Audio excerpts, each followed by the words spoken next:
The ocean is a chaotic, indifferent force. It does not care if you are tired, it does not care if you are scared, and it certainly does not care if you are trying to save a life. In the hierarchy of military operations, the job of the United States Coast Guard Aviation Survival Technician or rescue swimmer is unique. They do not deploy to take lives. They deploy to snatch them back from the abyss. When a ship sinks in a hurricane or a pilot punches out into freezing swells, the Coast Guard launches a helicopter. In the back of that aircraft sits a single individual whose job description is terrifyingly simple. Jump into the environment that is killing the victim and refuse to let them die. To the uninitiated, this looks like heroism. To the initiated, it is physics, physiology, and the result of a 12-month industrial process designed to surgically remove the human panic reflex. This documentary breakdown takes you inside the Coast Guard Air Station San Diego and the Petaluma Training Center to analyze the ACE-Cool pipeline. We will deconstruct the metabolic conditioning, the hypoxic torture of pool competency, the biomechanics of wrestling a drowning survivor, and the final open ocean exam where failure is not an option. We are going to witness a civilian attempt to master in 3 days what candidates spend a year perfecting. We will see the breaking point, we will see the panic, and we will see the science behind the motto, so others may live. The training pipeline begins on land, but it is designed to simulate the crushing fatigue of the water. At the Coast Guard Training Center in Petaluma, California, the physical assessment is a gatekeeper. It is not merely a gym workout, it is a metabolic stress test. The candidates must perform a relentless circuit, deadlifts to exhaust the posterior chain, sprints to spike the heart rate, pull-ups and body weight rows to mimic the pulling motion of swimming, and 65-pound plate planks to build the core stability required to stabilize a survivor in high seas. And then comes the run, a 300-meter sprint. It sounds short, but after the cumulative fatigue of the calisthenics, the body is flooded with lactic acid. The muscles are screaming for oxygen. This is the baseline. This is the easy part. The purpose of the land portion is to pre-fatigue the candidate before they even touch the water. The instructors need to know, can you function when your glycogen stores are depleted and your lungs are burning? As if you cannot operate here on stable ground, you will become a casualty in the ocean. The true filter, however, is the pool. This is where the Class 2424 learns the difference between swimming and surviving. The aquatic assessment is a relentless grind of gear swims. Candidates don fins, masks, and snorkels. They are not swimming for leisure, they are swimming against the clock. A 40-yard gear swim, a 6x50-yard gear sprint. The standards are mathematically rigid. The average time must be under 37 seconds per lap. Why the time limit? Because in a real rescue, the helicopter has limited fuel.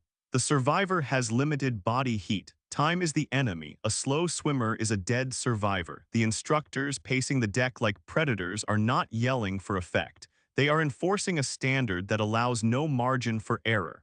When a candidate falls behind, the entire class waits. The entire class suffers. This instills the primary rule of the rescue swimmer community. You are a team. If one fails, the mission fails. The shame of holding back the class is a more potent motivator than the physical pain. Then comes the buddy tow. This drill simulates towing an incapacitated victim through the water. It is a 4x50-yard sprint dragging a partner. The drag creates immense resistance. The legs must churn violently to generate forward momentum. The heart rate skyrockets. And then, inevitably, water enters the snorkel. This is the first psychological hurdle. When you are gasping for air at maximum exertion and you inhale water, the primitive brain triggers the gag reflex. It triggers panic. The throat constricts. The heart rate spikes even higher. The candidate wants to stop, rip the mask off and breathe, but they cannot. They must blow the water out, re-establish the airway, and keep kicking. This is panic control 101. The candidate must override the biological urge to stop and replace it with the procedural memory of clearing the snorkel. But physical endurance is only the foundation. The next phase is energy system development, or ESD. This is where the science of athletic performance meets military brutality. The goal is to increase the efficiency of energy metabolism, how the body converts fuel into power over long durations. The tool of choice is the assault bike combined with burpee pull-ups. The interval is 1 minute and 10 seconds. Row 10 calories, sprint to the rig, 5 burpee pull-ups, rest, repeat. It looks simple on paper. In practice, it is a systematic dismantling of the central nervous system. As the rounds progress, the rest periods shrink. The candidate falls into oxygen debt. Their vision blurs. Their movements become sloppy. This mimics the fatigue of a long rescue. Imagine fighting through 20-foot waves for an hour. You cannot stop. You cannot ask for a timeout. The mascot of the schoolhouse, a massive wooden bear named Senior Chief Bear Randall, stands watch over the workout. It is a joke, but also a totem. It represents the silent, stoic endurance required to survive the program. Once the body is broken, the mind must be tested. This brings us to rescue skills practice. Saving a drowning person is not like the movies. A drowning person is not a passive victim. They are a threat. They are in a state of instinctive drowning response. They will climb on top of the rescuer, pushing them underwater in a desperate attempt to get air. They will kill the rescuer to survive.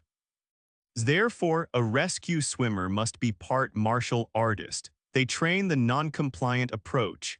They learn to approach a thrashing victim from the rear.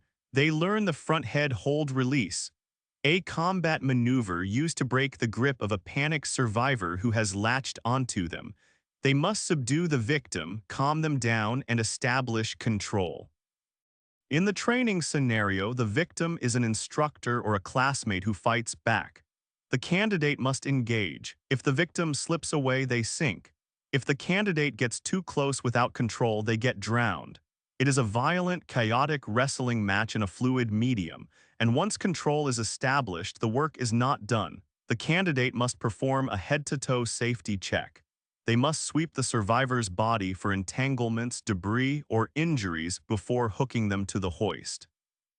Doing this while treading water, holding up a dead weight, and managing a panicked human being requires a level of water confidence that borders on the supernatural. This leads to the most feared evolution in the pipeline: water confidence drills. These drills are designed to induce hypoxia, lack of oxygen, and verify that the candidate can solve problems while suffocating. The drill is called the shark. The students tread water, the instructors enter the pool, they attack, they dive down, grab the student by the ankles and drag them to the bottom, they rip the mask off, they tie knots in the snorkel, they spin the student to induce vertigo. The student is out of air, blind, and disoriented. The objective is not to fight the instructor. The objective is to solve the problem. The student must stay calm, they must untangle the snorkel, they must clear the mask, they must surface and take a breath. But the moment they surface, they are attacked again. This creates a hypoxic loop. Carbon dioxide levels in the blood rise, the diaphragm spasms. The urge to breathe becomes unbearable. This is the breaking point. The science here is CO2 tolerance. The sensation of air hunger is not caused by low oxygen but by high carbon dioxide. Untrained civilians panic when CO2 rises. Elite operators learn to ignore the alarm bells. They learn that they have more time than they think. They learn to function in the gray zone between consciousness and blackout. They escalate the pressure with the buddy brick drill. Two candidates share one brick. The brick must move forward underwater, but they must trade it off, surfacing one at a time to breathe. They are tethered by the object. If one moves too fast, the other drowns. If one takes too long to breathe, the other drowns. It forces a non-verbal synchronization. It teaches them that their breath is not their own, it belongs to the team. But the pool is a controlled environment. The real world has helicopters, and helicopters crash. This necessitates dunker training or helicopter emergency egress. The candidate is strapped into a simulator that mimics a helicopter fuselage.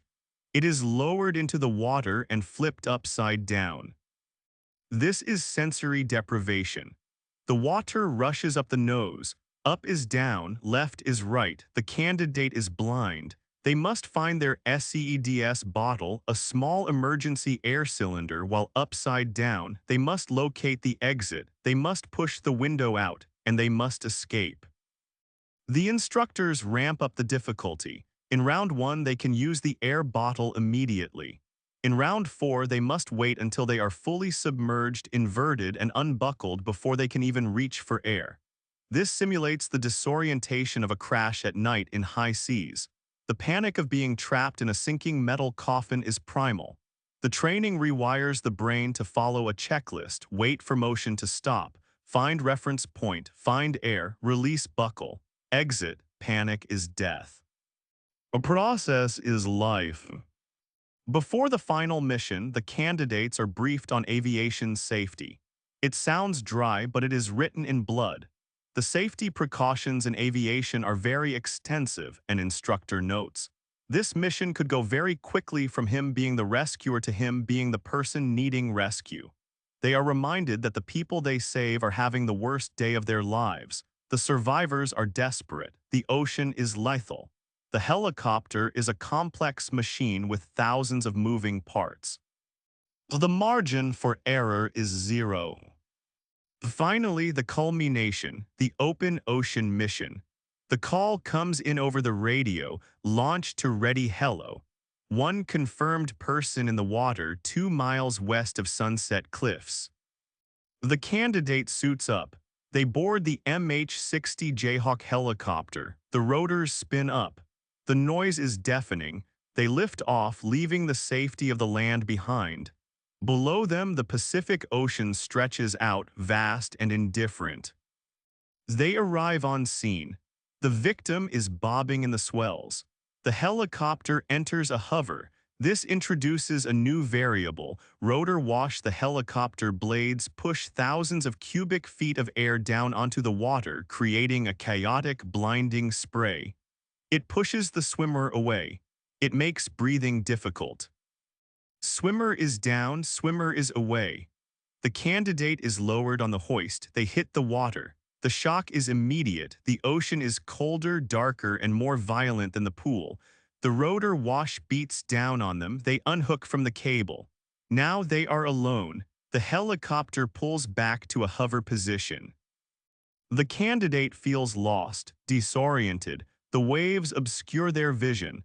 They must spot the victim's head in the vast expanse of white caps. They swim. The gear feels heavier here. The current fights them. They reach the survivor. It is the instructor, feigning unconsciousness or panic.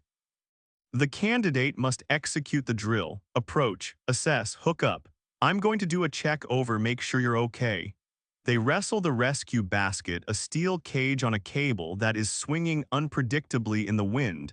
They must time the swells to get the survivor inside. They signal the hoist operator: easy back and lift. As the basket rises, carrying the life they just saved, the rescue swimmer is left bobbing in the water alone, waiting for their turn. In that moment, the exhaustion hits. The cumulative toll of the deadlifts, the breath holding, the panic, the cold. It all crashes down, but looking up at the basket, the realization sets in. This is not about the workout. It is not about the pain. For the instructors like Josh Carlson, who has saved 9 lives in a single storm, this is just another Tuesday.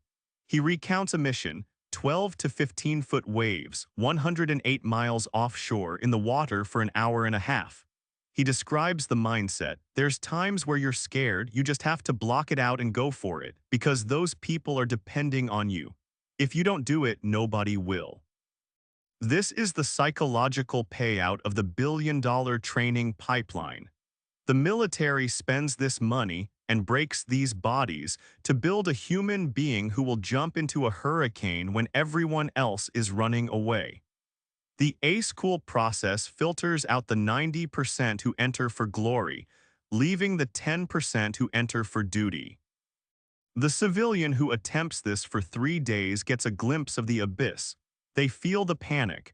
They feel the crushing weight of the responsibility. But for the qualified aviation survival technician, the abyss is their office. They have mastered the physiological response to fear. They have hardened their metabolic engines to run without oxygen. They have accepted that their life is secondary to the mission. The ocean remains undefeated. But thanks to this training, on any given night when the distress call goes out, the ocean might just have to settle for a draw. The helicopter turns back toward the coast. The mission is complete, but the training never ends, because somewhere a storm is brewing, and someone is going to need a miracle in a wetsuit. If this deep dive into the elite world of Coast Guard rescue swimmers gave you a new respect for the guardians of the coast, hit that subscribe button. We are tracking the training pipelines of the world's most specialized units, from the high-altitude paracommandos to the deep-sea divers. Tell us in the comments which selection course we should audit next. The standard is high, the cost is high, but the life saved is priceless.